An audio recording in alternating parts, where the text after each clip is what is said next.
우리 아이들, 친구들 말씀을 먼저 보도록 할게요. 우리 친구들, 자, 꽃을 하나 보겠습니다. 짠! 이게 무슨 꽃인가요? 아는 사람? 백합!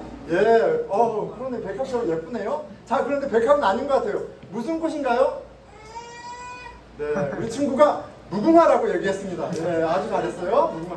우리 친구들이 미국 사람이다 보니까 꽃을 잘 못 알아보는 거예요. 이 무궁화는 대한민국을 나타내는 꽃이에요. 예, 대한민국을 나타내는 곳에는 저 무궁화 모양의 심볼이 항상 있어요. 자, 이 무궁화에 뜻이 있습니다. 어떤 뜻일까요? 네, 영원히 피고 또 피어서 지지 않는 꽃, 영원히 피어있는 꽃이라는 의미예요. 무슨 의미를 담고 있냐면 대한민국이 영원히 시들지 않고 영원히 피어있는 나라가 되게 했으면 좋겠다, 이런 소원이 담겨있는 거예요. 자, 그런데 우리 친구들 다른 사진 하나 보겠습니다. 짠! 이게 뭘까요? 꽃이 시들어져 있어요. 예, 우리는 영원한 나라, 영원한 우정, 영원한 친구, 영원한 건강, 영원한 거를 원하는데, 그런데 무궁화도 그래서 무궁화이지만 저렇게 시들어요. 히브리서 12장 28절, 오늘 우리 친구들에게 주시는 하나님의 말씀은 이거예요. 그러므로 우리는 흔들리지 않는 나라를 받으니 감사를 드립시다. 우리 따라해볼까요? 하나님 나라는, 예, 우리 예쁜 조이가 큰 소리로 할 것 같아요. 하나님 나라는, 네, 죄송합니다. 흔들리지 않아요. 예, 다 흔들려요. 다 시들어요. 그런데 하나님의 나라는 흔들리지 않아요. 하나님은 변하지 않아요. 하나님은 영원히 신실하세요. 하나님의 나라는 흔들리지 않아요. 자, 우리는 어느 나라에 살고 있어요? 어느 나라에 살고 있어요? 한 소리? 어느 나라? 자, 위근이, 우리는 어느 나라에 살고 있어요? 네, 어떻게 해야 될까요? 자, 한나, 우리는 어느 나라에 살고 있어요? 미국? 네, 미국에 살고 있어요. 맞아요. 예, 박수. 예, 안 하셔도 됩니다. 그런데 미국도 굉장히 강한 나라예요. 그런데 look at the history, 역사를 보면 아무리 강한 나라도 영원하지 않아요. 영원하지 않아요. 우리가 사는 이 큰 미국도 영원하지 않아요. 자, 그런데 우리는 또 한 나라에 살고 있어요. 그게 어디냐면 하나님의, 한국 아니고 우리는 하나님의 나라에 사는 하나님의 자녀예요. 자, 그렇기 때문에 우리는 하나님 나라의 왕인 하나님의 말씀을 따라 사는 백성들이에요. 자녀들이에요. 영원한 하나님 나라의 그 좋은 것들을 누리기 위해서 우리는 하나님의 말씀을 듣고 배우는 거예요. 영원한 하나님, 그 하나님 말씀 안에서 우리도 변치 않는 강한 평강과 기쁨과 온전함을 누리게 돼 있어요. 자, 그 영원한 하나님의 나라, 흔들리지 않는 하나님의 나라, 우리 어떻게 살아야 한다고요? 예, 착하게 살아야 한다기보다도, 자, 기억하세요. 하나님의 말씀을 따라 사는 거예요. 자, 한번 따라해 볼게요. 하나님의 말씀을 따라 살아요. 예, 그때 우리는 영원한 하나님 나라에서 오는 복을 누리는 거예요. 그런데 우리가 하나님 나라를 따라 살지 않으면 우리는 하나님 나라에 살지 않는 거예요. 그리고 성경은 너무나 분명하게 하나님 말씀을 따라 살지 아니하고 그 영원한 나라에 살지 않으면 심판을 받는다고 얘기하세요. 불행해지고 아파지고 외로워지고 괴로워진다고 말씀하세요. 여러분, 우리 모두 다 행복하기 원하죠. 슬프기 원하는 사람은 없어요.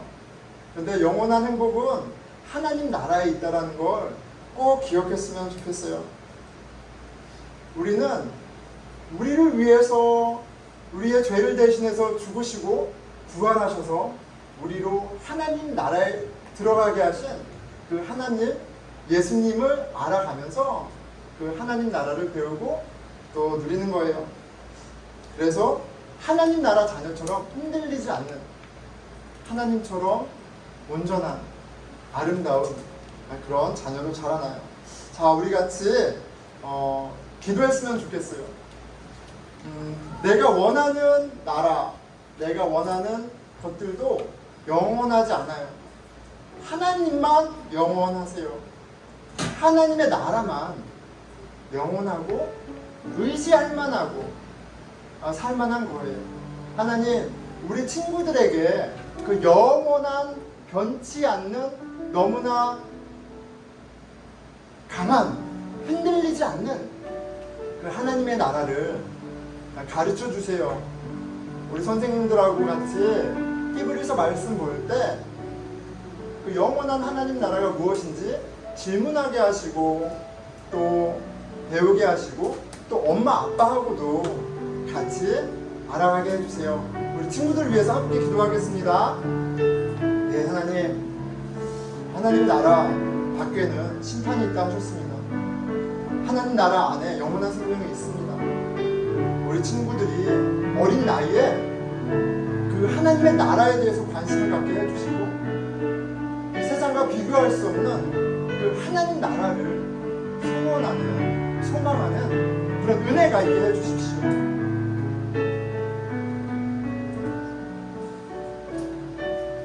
네, 하나님, 성령님께서 직접 교사가 되셔서 가장 좋은 것, 하나님의 나라, 가장 소망이 되는 예수님을 배워가게 해주세요. 선생님들에게 지혜로 또 아이들에게 명철로 함께 해주시기를 소원합니다. 예수 그리스도 이름으로 기도드렸습니다. 아멘. 우리 함께 주님의 기도 드리겠습니다. 하늘에 계신 우리 아버지여, 이름이 거룩히 여김을 받으시오며 나라가 임하옵시며 뜻이 하늘에서 이루어지는 것 같이 땅에서도 이루어지이다. 오늘날 우리에게 일용할 양식을 주시옵고 우리가 우리에게 죄 지은 자를 사하여 주는 것 같이 우리 죄를 사하여 주시옵고 우리를 시험에 들게 하지 마시옵고 다만 악에서 구하시옵소서. 나라와 권세와 영광이 아버지께 영원히 있사옵나이다. 아멘. 예, 우리 광고 말씀 드리고 오늘 말씀으로 들어가겠습니다. 오늘은 삼순에서 예배 후에 친교를 위해서 국수, 어떤 모밀국수인가요? 예, 시원하게 국수를 준비했습니다. 같이 또 친교했으면 좋겠고요. 또 주 안에서 귀한 마음으로 섬기시는 삼순 우리 형제자매 여러분 감사합니다. 방학 중에도요, 우리가 금요일날 6시 반에 뜨끈뜨끈한 떡볶이를 먹으면서 교제하고 있습니다. 시원한 레모네이드와 함께 떡볶이 친구가 있고 그 후에 찬양하고 기도하는 금요 예배가 있고요. 또 성경 공부 시간이 있습니다. 우리 다 함께 모이셔서 또 하나님을 알아가고 은혜를 누리는 금요 예배 모이기 축원합니다. 화요일부터 토요일까지 이른 아침 기도도 계속 되고 있어요. 여러분 혼자 기도하기 너무 힘드시죠? 그리고 아침에 나오기 너무 힘드시죠? 그런 여러분들을 위해서 줌으로 함께 예배드리고 있습니다. 우리 뉴햄쇼에 사시는 최용석 집사님 줌으로 아침 6시에 같이 기도하고 있어요. 여러분 혼자 어렵습니다. 함께 기도해요. 우리 줌 링크로 줌으로 같이 만나고 매일매일 같이 기도로 시작하는 저와 여러분 됐으면 좋겠고요.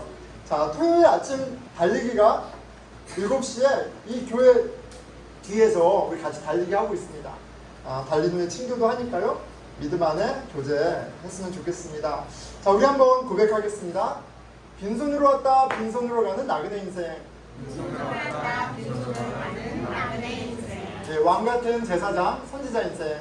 왕같은 제사장 선지자 인생. 네, 아낌없이 주고 아낌없이 사랑하며 아낌없이 주고 아낌없이 사랑하며 주 예수와 함께 살자. 주 예수와 함께 살자. 네, 주 안에서 풍성한 하나님 자녀의 삶을 소망합니다. 자, 우리 함께 일어나셔서 서로 잘 오셨습니다. 네, 환영하는 시간 갖고요. 우리 친구들은 공과 공과로 들어가겠습니다.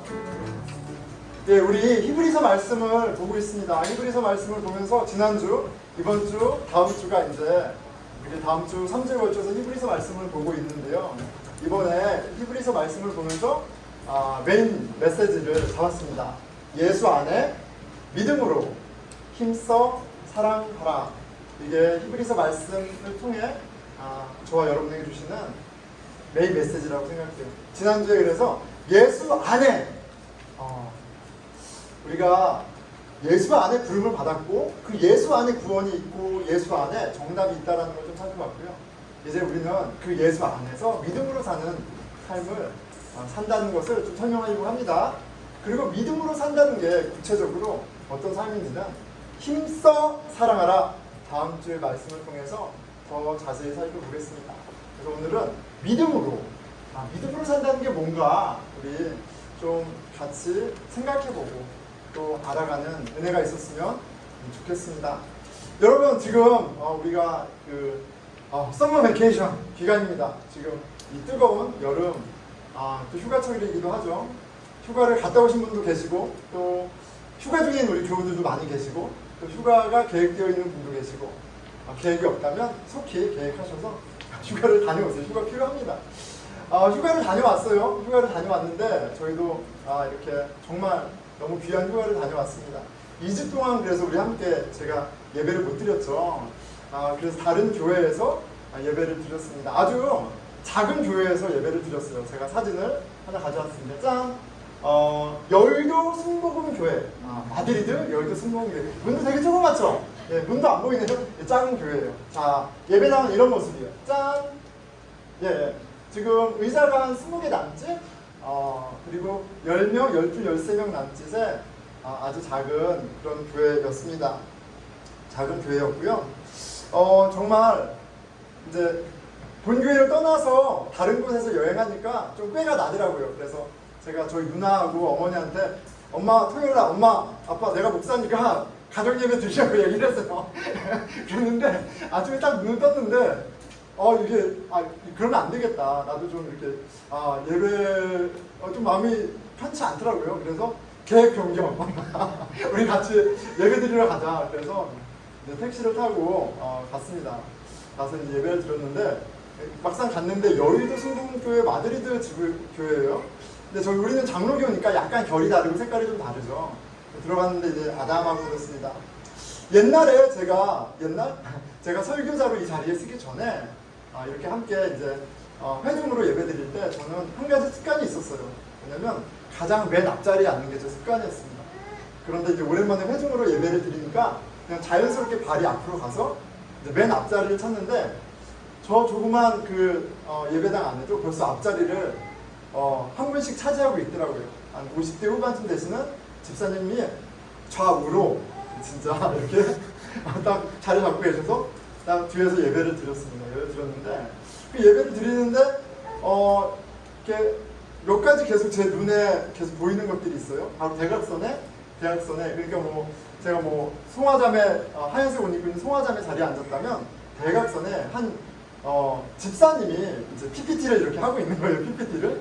근데 우리 이모 형제는 20대 중반 정도 됐잖아요. 근데 이제 머리가 많이 하얗시고 머리가 좀 없으신 50대 중반 후반 되시는 집사님이 PPT를 열심히 하시는 거예요.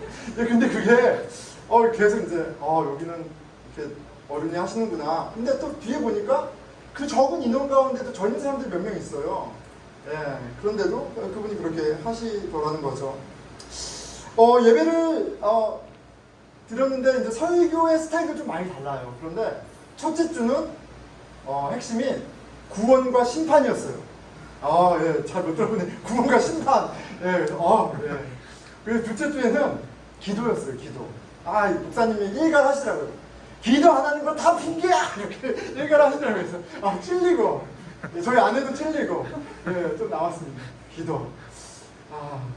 첫째 주에는 이렇게 또 기억에 남는 게 첫째 주 주일 예배를 드리고 처음 가는 교회고 우리 교회 이제 주일 예배 처음 오신 분도 계시고 몇 번 안 오신 분도 계시지만 친구하는 거 되게 어색하잖아요. 그런데 회중이 한 줌이에요. 10명도 안 돼. 그런데 그 나이 많으신 집사님이 딱 친구하고 가시죠. 딱 그러시더라고요. 그래서 남았어요.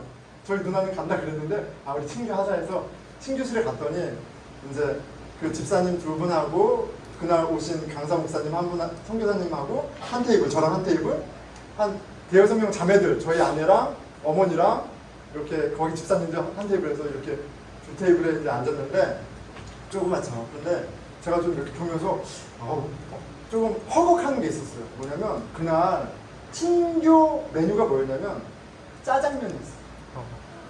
여러분 부럽습니까? 그런데 여러분 마드리드는 여기보다 10도가 높아요. 예, 여기 지금 덥잖아요. 막 100도, 99도. 거기는 그러면 110도, 105도 막 항상 그래요. 그런데 에어컨이 빵빵 나오는 안에서 볶음을 하는 게 아니라 그 1층이었는데 밖에서 그 땡볕에서 짜장을 하는데 일손이 없으니까 집사님이 다 준비해 있는 게 아니에요. 가서 뭐 준비하고 또 앉아 있고 막 메론이 잘려져 있는 것도 아니고 그 자리에서 자르고 막 그러는 겁니다. 좀 분주하죠. 그런데 그런 섬김이 자꾸 눈에 들어왔어요. 섬김이 눈에 들어왔습니다. 그러다가 이제 또 한 가지가 오기 며칠 전에 두 번째 주일 예배 드렸는데 두 번째까지 예배를 드리니까 그 교회에 대해서 이제 조금씩 더 알아가는 거죠. 그 교회 찬양팀이 형제 한 명이 찬양하시고 이제 자매 한 분이 반주하시는데 우리 교회처럼 이렇게 하시는데 아담하죠. 예, 근데 첫째 주도 그렇고 둘째 주도 그렇고 똑같더라고요. 그런데 둘째 주에 알게 된 사실이 하나 있어요. 반주하는 자매가 저는 실은 제 기준에 너무 잘해서 야, 이 스페인이 그 클래식의 동네인데 이 자매가 이런 노래 전공, 음악 전공인가 이런 생각을 했어요. 그런데 그 자매의 정체를 알게 됐습니다. 그 자매가 마드리드 시내에서 팥빙수 카페를 한다는 거예요. 예, 카페 사장님이셨어요. 예, 그래서 제가 제 로망 중에 하나가 보스턴에서 카페 하는 거예요. 교우들하고 같이 커피 마시고 그냥 주고 커피 주고 빵도 주고 어쨌든 근데 하다 보니까 한번 가자 해서 어떤 분인지 알자 이렇게 해서 위치를 받았습니다. 그래서 주소를 받았어요. 주소를 딱 구글하니까 마드리드 그 궁전 가까이에 있는 정말 다운타운 근처에 있더라고요. 대로는 아니어도 좀 들어가면 있는 곳에 있는데 이제 문 닫았을 때 가면 안 되잖아요. 그래서 오픈 아워를 봤어요. 그런데 제가 깜짝 놀랐어요. 보여주세요. 저기 썬데이 뭐라고 돼 있어요? 클로즈. 그리고 먼데이 클로즈. 이분은 장사를 안 하는 분이야. 굉장히 놀랐습니다. 제가 식당에서 서빙도 많이 하고 친구분 중에 레스토랑 하는 분도 계시고 하기 때문에 일요일날 클로즈 한다는 거는 굉장히 쉽지 않거든요. 그리고 일요일날 클로즈를 했으면 월요일날 일해야 될 거 아니에요. 근데 월요일도 클로즈 하세요. 그래서 이게 굉장히 인상이 깊은 거예요. 그런데 클로즈 안 하는 시간 맞춰서 저희 갔습니다. 그래서 누나하고 저하고 팥빙수를 시켜서 먹으면서 머리를 맞대고 주인이 들리지 않게 이제 맛 품평회를 하고 이 맛이 어떻다 이렇게 품평회를 하고 이제 내 코가 어떠지 이렇게 보고 있는데 갑자기 눈에 익은 한 아저씨가 들어오는 거예요. 어떤 아저씨였겠어요? 구석에서 열심히 PPT를 하다가 그 50대 후반의 아저씨가 쓱 들어오시더라고요. 그냥 편한 복장으로 그분의 정체 그리고 카페 주인과의 관계를 알게 됐습니다. 예, 그 집사님 딸이었어요. 예, 그 집사님 딸이었어요. 근데 얘기하다 보니까 또 한 가지를 알게 됐어요. 그 조그만 교회에 남미에서 온 스페니쉬 유학생들이 있었어요. 그 교회에. 그래서 그 젊은 친구들이 스페인 남미 계통 친구들이고 저 작은 예배당 구석에 통역하는 부스가 있었거든요. 근데 거기서 누가 통역하는지 보지 못했는데 뭘 알았냐면 이 집사님의 큰아들이 그 동시 통역을 하고 있었던 거예요. 그림이 쫙 그려지죠. 이 모든 가족이 이 교회에 완전히 다 올인해 있는 거예요. 이게 딱 그려집니다. 야, 대단하다. 어떻게 이렇게 하지? 한 20년 동안 자랐으니까 실은 동시 통역을 그대로 배운 거, 뭐 전공을 한 것도 아닌데 어떻게 하지? 물었더니 아들이 중학생들부터 동시 통역을 했다는 거예요. 뭐 그 정도는 하죠. 중학교 때부터 했는데 딱 이러는 거예요. 그러자마자 아내랑 저랑 저희 딸이 이렇게 생각하더라고요. 시켜야겠다. 근데 어쨌든 한 집안이 다 올인해 있는 거예요. 간단하게 이민의 삶에 대해서 들었습니다. 어떻게 이민을 왔고 20년 동안 어떤 일이 있었는데 아주 짧게 얘기 듣는데 저도 이민자잖아요. 이게 쉽지 않다는 게 확 와닿죠. 아, 참 억수로 고생 많이 하셨구나 이런 생각이 딱 느낌이 와요. 근데 이야기가 시작하기도 전에 갑자기 전화를 받더니 벌떡 일어나세요. 예. 아내가 지금 주차장에서 기다리고 있다고. 예, 지금 일 끝나고 교회 기도하러 가야 되는데 안 와가지고 전화 왔다고. 지금 미안하지만 기도하러 간다고. 그러면서 가시더라고요. 이 집사님 부부가 일 끝나면 클로즈하고 교회 가서 항상 기도를 한다고 하세요. 여러분 이거 뭡니까? 예. 좀 거친 표현이지만 너무 맹목적이고 너무 이렇게 좀 너무 과하지 않나요? 그런데 제가 그 히브리서 말씀을 묵상하면서 믿음으로 사는 삶, 믿음으로 산다는 것이 무엇인가? 라는 걸 생각하면서 그 집사님과 집사님 가정과 그 작은 교회의 모습이 계속해서 떠올랐습니다. 왜냐면요, 여러분 얼마나 바빠요. 여러분들 학교, 여러분들 일터, 여러분들의 가족 케어하고 돌보고 하는데 여러분 얼마나 바쁩니까? 교회 드릴 시간이 어디 있어요? 우리가 얼마나 바쁜데, 얼마나 힘든데. 그런데 우리가 바쁘고 힘든 것만큼 그 마드리드에 거기서 조그만 가게를 하는 그 가족도 분명히 힘들고 많은 것들을 거쳐왔으니 분명하단 말이에요. 그런데 보니까 이분들은 삶의 정 가운데 우선순위가 교회예요. 신앙이. 대단하다. 믿음으로 사는 것이 무엇이냐라는 것에 대해서 여러 가지 진짜 할 말이 많지만 이분들의 이 가정의 모습에서 믿음으로 사는 사람들의 모습이 보이는 건 분명하다는 거예요. 그들이 쓰는 시간과 그들이 드리는 에너지와 열정을 봤을 때 믿음으로 사는 삶의 증거가 분명히 있구나라는 생각을 좀 하게 됩니다. 자, 오늘 이 자리에 모인 여러분 얼마나 덥습니까? 지금 몇 도예요 도대체? 93도인데 그럼 마드리드는 한 105도 정도 되는 거예요. 이 자리에 이렇게 더움에도 불구하고 이 쉬는 날 모여서 예배드리는 저와 여러분, 예수 그리스도를 믿는 사람들이에요. 믿음이 있으니까 우리가 이 자리에 온 게 분명합니다. 예수 안에 믿음으로 사는 사람들 맞습니다. 자, 그런데 이거 좀 오셔야겠네요. 자, 여러분 스스로에게 한번 질문해 보세요. 믿음으로 살고 있습니까? 믿음으로 살고 있습니까?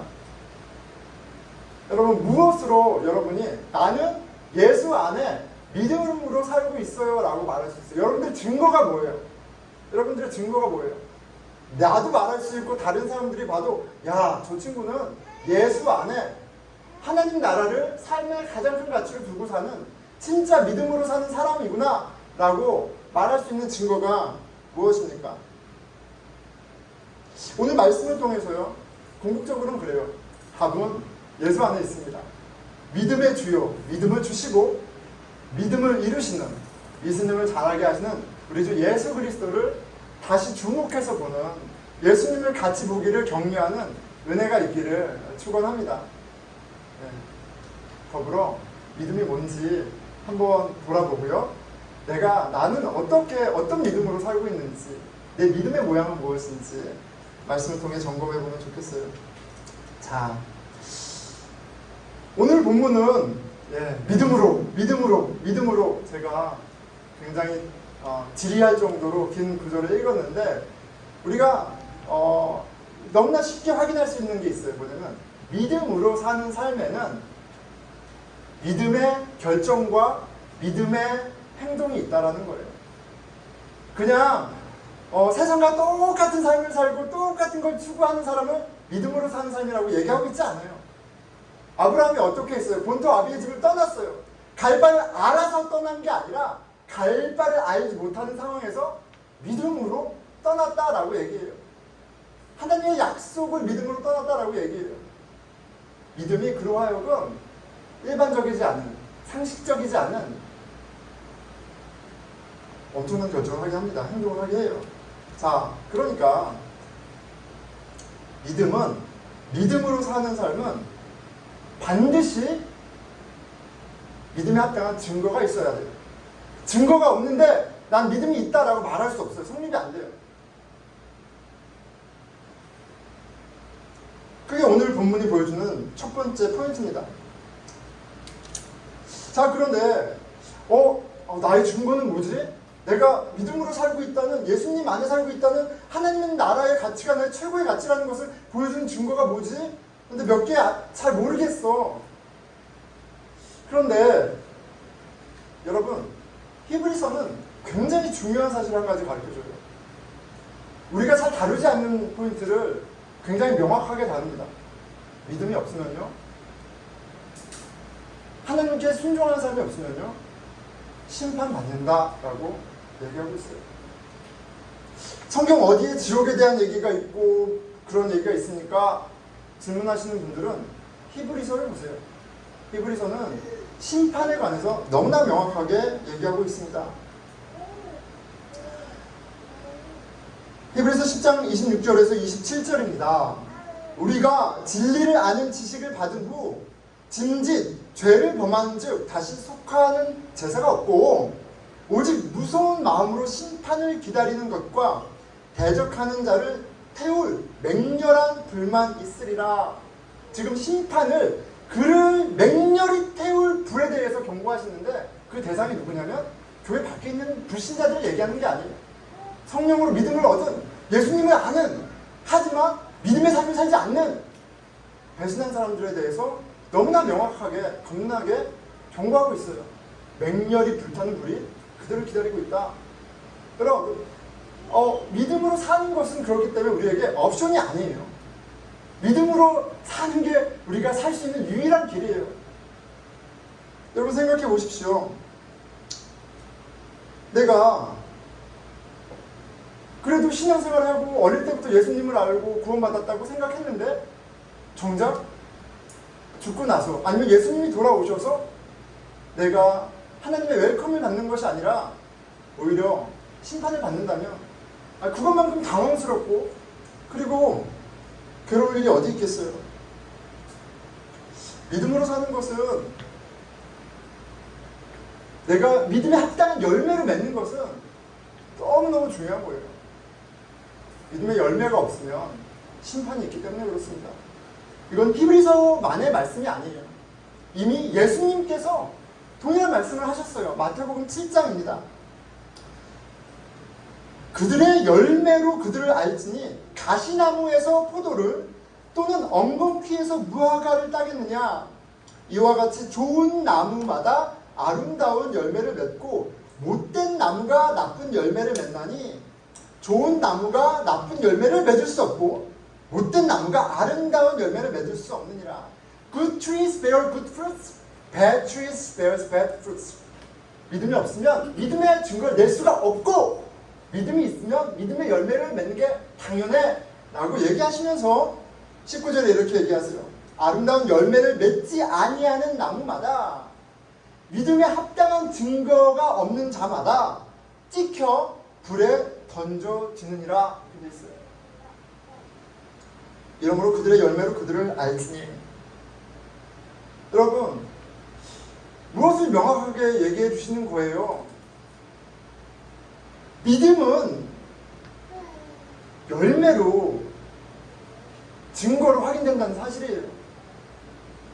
그리고 둘째는 믿음을 증명하는 열매가 없다면 심판만이 있을 뿐이라는 겁니다. 여러분, 여러분들의 믿음의 열매는 무언가요? 주일에 한번 예배에 나오면 그것이 충분한 증거가 되나요? 그것이 여러분들의 삶이, 여러분들의 가족이, 여러분들의 아이가, 여러분들의 직장이, 여러분들의 모든 삶이 하나님의 것이라는 분명한 증거가 되나요? 될 수도 있고 안 될 수도 있겠죠. 하나님은 아시고 또 여러분들은 알 겁니다. 그런데 이 증거가 그렇게 헷갈리는 것이 아니에요. 갈라디아서 5장 26절에서 26절 이렇게 이야기하십니다. 오직 성령의 열매는 사랑과 희락과 화평과 오래 참과 자비와 양선과 충성과 온유와 절제니 이 같은 것을 금지할 법이 없느니라. 믿음으로 맺는 열매는 예수 그리스도 하나님의 아들이 나를 위해 죽고 내가 그 죄와 사함 가운데 위로와지고 예수님 덕분에 하나님의 자녀가 되었다는 것이 나에게 실체가 된다는 건 하나님의 사랑을 먹고 하나님의 평강을 누리고 하나님의 신실하심을 의지하고 예수 그리스도를 닮아가는 그런 마음과 삶으로 구체적으로 열매를 맺는 거예요. 다른 면에서는 옛 삶의 방식, 마음의 자세를 거부하는 겁니다. 갈라디아서 5장 24절에서 26절로 이렇게 돼 있어요. 그리스도 예수의 사람들은 육체와 함께 그 정욕과 탐심을 십자가에 못 박았느니라. 십자가에 못 박는 것은 굉장히 액티브한 행동이에요. 옛사람의 정욕을 옛날 사람에게 인정받으려고 그렇게 그것을 가치로 두고 열심히 살던 그런 마음의 자세와 삶의 양식들, 돈을 추구하던 삶, 명예를 추구하던 삶, 내 손을 만든 우상을 섬기던 삶, 다 부정하고 부인하고 십자가와 함께 못 박는 그런 열매가, 증거가 나오는 것이 당연합니다. 만일 우리가 성령으로 살면 또 성령으로 행할지니 헛된 영광을 구하여 서로 노엽게 하거나 서로 투기하지 말지니라. 우리의 관계 가운데 우리가 확인할 수가 있단 말이에요. 자, 그러니까 예수 안에 믿음으로 사는지 굉장히 금방 확인할 수 있습니다. 오늘 아침에, 여러분 오늘 아침에 다 눈 뜨고 일어나셨죠? 오늘 아침에, 오늘 이 자리까지 오는 가운데 내 입술에 내 마음으로부터 우러나오는 감사와 찬양, 기쁨이 있었습니까? 나를 구원하신 예수가 보여서, 나에게 신실하신 그 하나님이 보여서, 하나님이 나를 지켜가시는 것이 보여서 내가 감사하고 기뻐하는 찬양이 있었습니까? 아니면 내 뜻대로 되지 않는 상황과 나의 모습, 그것에 매몰되어서 불만과 불평과 염려와 근심으로 범민하면서 이 자리까지 왔습니까? 내 마음을 채우고 있는 것이 나로 인한 세상에서 오는 그 불안입니까? 아니면 예수님이 주시는 그 하나님 나라의 평안입니까? 여러분, 한번 대답해 보세요. 예수 안에 믿음으로 살기에 주님이 주시는 참 평안과 기쁨, 온전함이 보이고 경험되고 있습니까? 알기는 아는데, 그리고 그런 경험을 했던 적도 있는데 오늘 아침은 아니네요. 오늘 아침은 제 남편이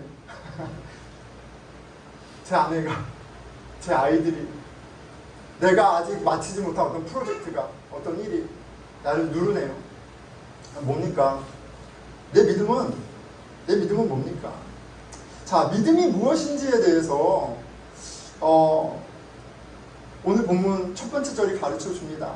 히브리서 11장 1절이에요. 너무나 유명한 믿음이에요. 9절입니다. 믿음은 바라는 것들의 실상이요 보이지 않는 것들의 증거니. 한번 따라해 보겠습니다. 믿음은 바라는 것들의 실상이요 보이지 않는 것들의 증거니라. 자, 믿음은 바라는 것들의 실상이요 라고 해요. 되게 어려워요. 영어로도 어렵고 한국말로도 어렵습니다. 자, 실상이다 라는 말은 헬라어에서 여러 가지 의미가 있습니다. foundation, 기초라는 뜻도 있고요. confidence, 확신이라는 말도 있고요. substance, 본질이라는 말도 있어요. 믿음은 내가 희망하는 것들을 지켜주는, 홀드업하고 그곳으로 나아갈 수 있게 하는 파운데이션, substance, confidence라고 얘기해요. 자, 그러니까 내가 희망하는 게 있어요. 그런데 내가 믿음이 강하면, 나의 파운데이션이 강하면 나를 그렇게 밀고 가는 거예요. 내 믿음이 강해서 내가 confidence가 있으면 그렇게 가는 거예요. 여러분, 아브라함이 어떻게 직장 버리고 부모를 뒤로하고 그 컴포트 존에서 나와서 한 번도 안 가본 가나안 땅을 갔어요. 믿음으로 갔잖아요. 그가 하나님 주신 그 약속의 땅이라는 소망 가운데 그것을 베이스로 하는 confidence, foundation, 그 믿음이 강했기 때문에 간 거예요. 자, 그런데 오늘 우리 전도사님께서 은혜로운 기도를 해주셨어요. 어떤 우리 기도를 합니까? 우리가 실은 전도사님 기도할 때 동일한 마음이잖아요. 지난 한 주도 우리가 주님의 백성답지 못하게, 자녀답지 못하게 또 살았습니다. 왜 우리가 회개하잖아요. 우리는 분명히 예수 그리스도가 주라고 고백하는데 우리 일상 가운데서는 그렇게 살지 못해요. 왜요? 우리의 파운데이션, 우리의 컨피던스, 우리의 서브스텐스가 너무 위크하기 때문에 그래요. 믿음이 아예 없다라기보다는 우리 그 복음을 홀드업하고 복음으로 나아가게 하는 그 믿음이 약하면 그렇게 되는 거예요. 근데 반대로 강한 믿음은 우리로 하여금 세상이 보지 못하는, 상상할 수 없는 길을 가게 하는 거예요. 그게 바로 믿음의 조상들이 했던 일들이고 히브리서 11장에서 이야기하는 바예요. 자, 그런데 어떻게 하면 강한 믿음을 가질 수 있나요? 왜 우리는 약한 믿음을, 이렇게 믿음이 약해서 전전긍긍 하나요? 히브리서 11장 1절 믿음에 대한 데피니션의 후반부가 굉장히 키가 돼요. 믿음은 또 뭐라고 이야기해요? 보이지 않는 것들의 증거라고 얘기해요. 무슨 말이에요? 믿음은요, 보이지 않아요. 근데 믿음은요, 내 눈으로 볼 수 없는 것을 보게 하는 능력이에요. 내가 볼 수 없는 것을 보는 거예요. 그러니까 강한 믿음은 지금 뭐예요? 내가 눈으로 볼 수 없는 것을 보게 됐을 때 예수 그리스도가 보이고 하나님이 보이고 성령님이 보이고 하나님의 나라가 선명해질 때 나는 그 믿음에 합당한 삶을 살아가게 되는 거예요. 여러분, 보이지 않는 것을 보며 살아갑니까? 아니면 내 눈에 보이는 돈, 사람들의 인정, 학위, 이런 것들이 나를 질질 끌고 가나요? 그럼 아직까지 육신에 속한 자예요. 육신에 매여있는 자예요. 아직까지 너무 믿음이 약한 거예요. 바울이 에베소 교인들에게 기도합니다. 이미 예수 그리스도를 주로 영접한 자들에게 기도해요. 에베소서 1장에 뭐라고 기도합니까? 하나님! 지혜와 계시의 영을 이들에게 주셔서 마음의 눈을 열어주셔서 하나님이 누구시고 하나님이 예수님을 통해서 어떤 일을 하셨고 당신의 영이 우리 가운데 어떤 일을 하시는지 보게 하소서, 이렇게 얘기해요. 믿음은요, 보이지 않는 게 보여야 자라나고 성숙하고 역사하는 거예요. 그런데 이 숙제는 2000년 전 에베소 교회, 칭찬받던 교회예요. 믿음 안에 사랑한다고. 하지만 그들에게 필요했던 교회 기도고요. 저와 여러분에게도 주 예수 안에 믿음의 삶으로 초대받은 그 구원의 삶으로 초대받는 우리에게도 필요한 몫이에요. 뭐가요? 믿음의 눈을 뜨는 그 하나님의 일을 기대하고 경험하는 일은 우리에게도 필요한 거예요. 여러분들은 눈에 보이는 것에 매여서 전전긍긍하며 살아갑니까? 아니면 성령님이 우리에게 보여주신 복음, 그 하나님의 나라가 비추어지고 보여져서 우리에게 새로운 소망이 생긴 사람들입니다. 보기는 봤지만 아직은 확신할 수 없는, 아직은 나를 끌고 갈 수 없는 그렇게 연약한 믿음일 수 있어요. 처음부터 강한 믿음이 어디 있습니까? 근데 오늘 우리가 분명히 붙잡고 기억해야 하는 것은 뭐냐면 우리는 예수 안에 믿음으로 살아가는 삶으로 초대받았다는 거예요. 예수 안에 구원이 길에 있음을 우리가 알게 되었다는 것이고요. 그리고 그 믿음은 우리가 얼마나 그 믿음을 이루시는 하나님을, 예수님을, 성령님을 볼 수 있느냐에 달려있어요. 목사님, 알겠습니다. 제 믿음이 약하군요. 제가 여전히 헷갈리는군요. 여전히 보이는 것들에 매여 사는군요. 그럼 어떻게 믿음의 눈을 뜨고 강한 믿음을 가질 수 있습니까? 질문하게 되고요. 어떻게 시작해야 합니까? 라고 질문할 수 있어요. 그리고 그 질문에 대한 답을 히브리서는 이렇게 가르쳐 줍니다. 12장 2절이에요. 믿음의 주요 또 온전하게 하시는 이인 예수를 바라보자. 그는 그 앞에 있는 기쁨을 위하여 십자가를 참으사 부끄러움을 개의치 아니하시더니 하나님 보좌 우편에 앉으셨느니라. 믿음의 주요, 믿음의 크리에이터 되시고 믿음의 완성자, 퍼펙터인 예수님을 바라보자라고 해요. 예수님이 믿음을 주시는 분이고 그 예수님을 자라나게 하시는 분, 눈을 뜨게 하는 분, 그래서 보게 하는 분, 예수님이니까 예수님을 바라보자. 그분이 우리의 믿음을 시작하시고 자라나게 한다. 너무나도 명확하게 얘기해주고 있어요. 마가복음에 보면 날 때부터 귀신 들려서 말 못하는 아버지가 예수님에게 찾아옵니다. 당신 선생님 할 수만 있으면 내 아들의 병을 고쳐주십시오. 귀신을 쫓아주십시오. 야, 혼나죠. 할 수 있으면 무슨 말이냐. 그리고 주님은 질타를 들은 그 아비는 내가 믿나이다 나의 믿음 없는 것을 도와주소서 예수님께 구하고요. 그의 믿음이 온전하여지고 완전하여지고 어떻게 돼서가 아니라 그 기도를 들으시고 예수님은 아들의 귀신을 물리치고 병을 치유하십니다. 우리에게 필요한 것은 우리의 믿음 없음을 보는 은혜고요. 믿음 없는 것이 그냥 오케이가 아니라 심각한 문제라는 것을 깨닫는 경각심이고요. 그리고 믿음을 자라게 하시는 예수님을 다시 한번 주목하는 깨달음과 결심과 열심이에요. 자, 어떻게 예수님을 주목해서 볼 수 있습니까? 어떻게 내 안에 믿음을 이루시는 예수님을 경험할 수 있습니까? 첫 번째, 교회에 붙어 있어야 돼요. 성경은 예수 그리스도를 주로 고백하는 그 교회가 그리스도의 몸이라고 이야기를 해요.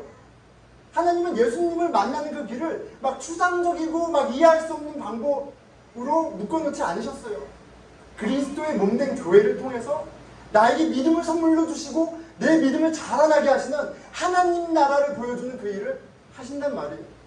그럼 어떻게 하겠어요? 어디서 여러분 믿음을 세워가겠어요? 교회입니다. 그리고 두 번째, 무엇보다도 여러분에게 교회에서 섬길 수 있는 기회가 있다면 열심히 섬기세요.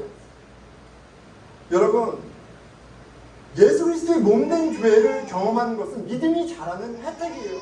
선물이에요. 교회에서 섬김을 통해서 우리는 살아계신 하나님을 경험하는 거예요. 여러분 그렇지 않습니까? 섬겨보세요. 내가 얼마나 사랑이 없는지 드러납니다. 섬겨보세요. 내가 은혜에 별로 관심이 없고 예수님이 나에게 하신 은혜에 대해서 잘 이해하지 못한다는 게 금방 드러나요. 그 약한 믿음, 연약한 믿음, 가짜 믿음이 숨어 있다가 말씀에 따라 서로 사랑하는 그 말씀에 따라 내 몸된 교회를 섬기라는 그 섬김에 따라 한번 액션을 취해보면 내 밑장이 다 드러나는 거예요. 근데 그건 나쁜 게 아니죠. 병을 치료만 받으려면 병이 드러나야 하는 것처럼 믿음이 강해지고 자라기 위해서는 첫째가 믿음 없이 드러나는 거예요. 또 어디서 그걸 하겠어요? 성령을 통해서 드러나고요. 또 성령을 통해서 예수 안의 삶을 배워가는 거예요. 에베소서 4장 11절에 이렇게 말씀하십니다.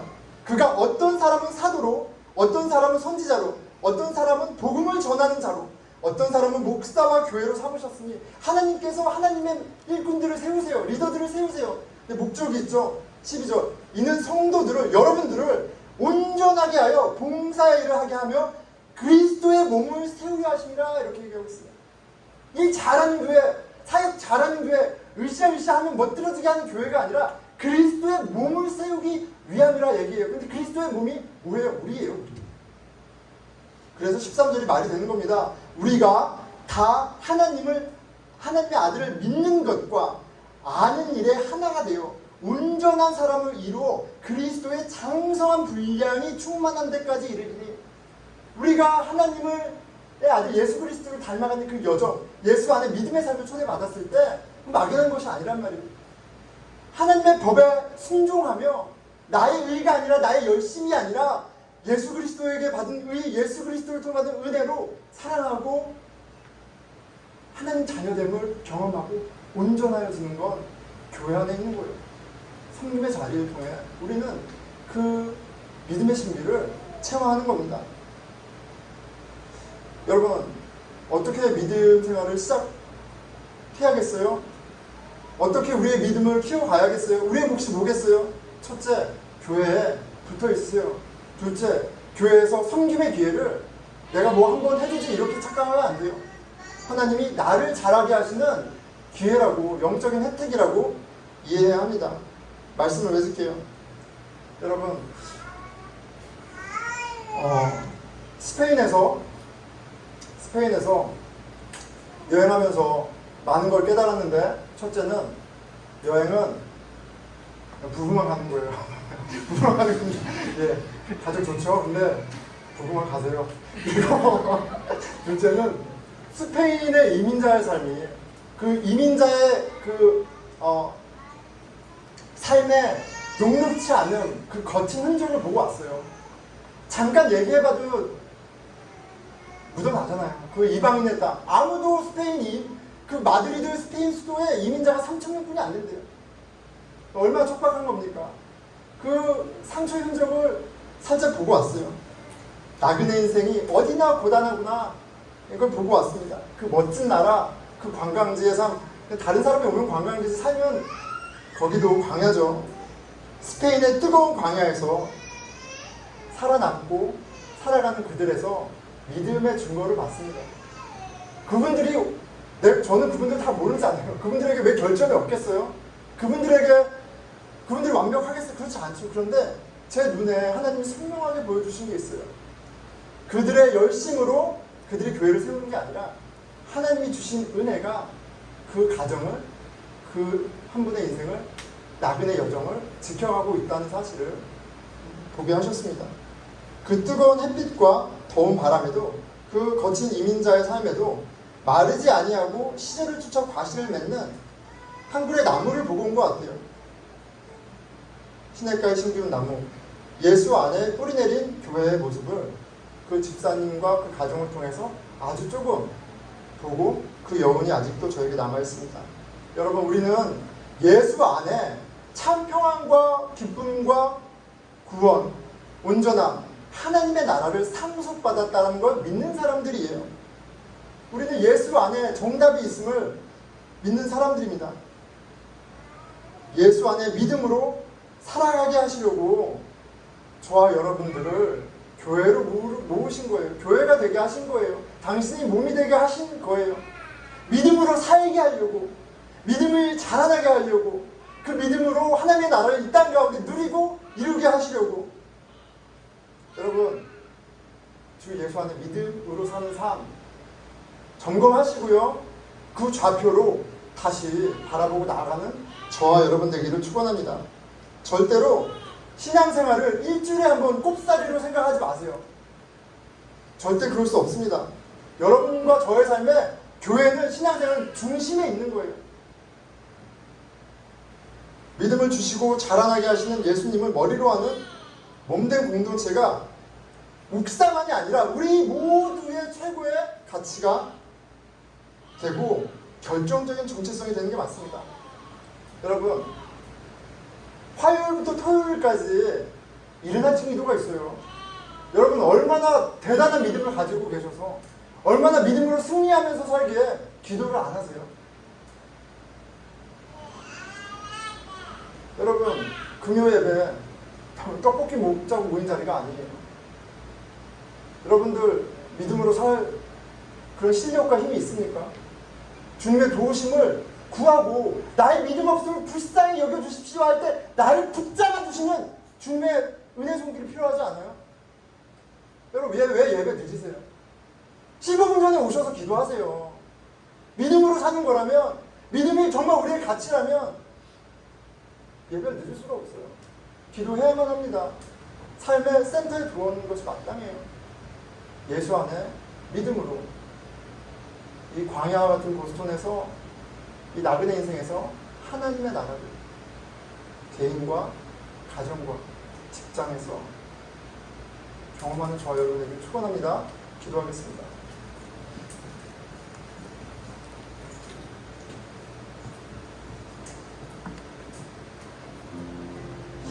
우리 삶 가운데 두려움과 외로움과 불평과 불만과 온갖 더러운 것들이 기승한다면, 그런 것들이 나를 쥐어 흔들고 나를 괴롭힌다면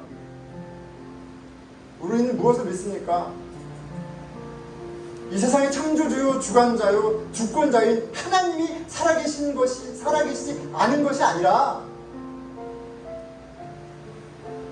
내가 믿음으로 살고 있지 않기 때문에 그래요. 나의 믿음이라는 게 너무나 형편없기 때문에 그래요.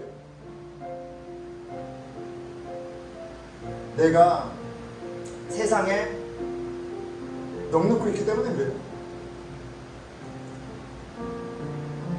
아무리 마음을 먹고 아무리 열심히 해보려고 해도 너무 힘들죠. 너무 힘듭니다. 우리가 할 수 없어요. 이것 또한 성경이 가르쳐주는 진리예요.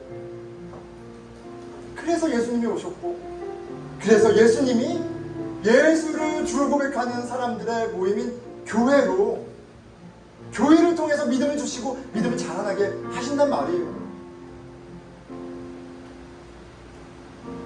주님, 예수 안에 믿음으로 사는 삶 가르쳐 주십시오.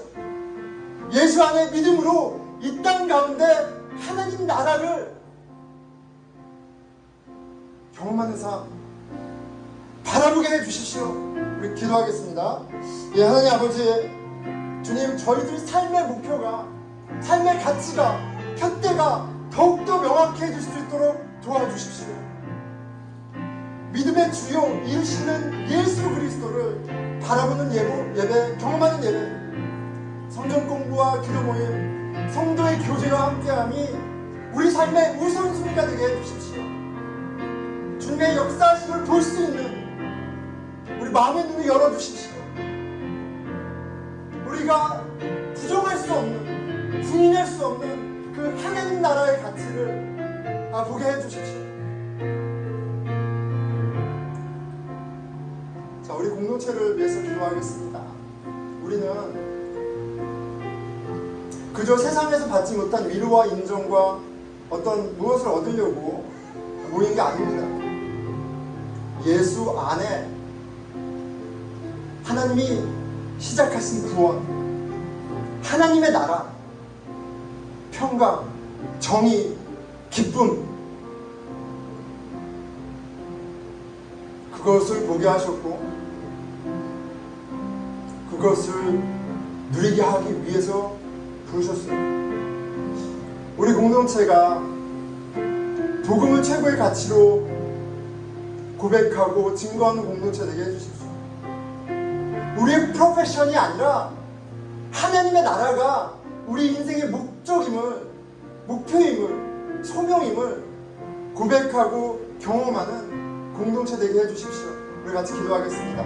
예, 하나님 아버지, 믿음에 합당한 열매들을 맺는 공동체가 되게 해주십시오. 세상에서 똑같이 비교하고 경쟁하면서 싸우고 원수 맺는 세상의 모임이 아니라 하나님이 왕이 되시고 예수님이 구원자 되셔서 소망 되시고 평강 되시고 기쁨 되심을 경험하는 공동체 되게 해주십시오. 우리 모두의 소원이 그 영원한 하나님 나라의 그 푯대에 정하여 수 있도록 도와주십시오.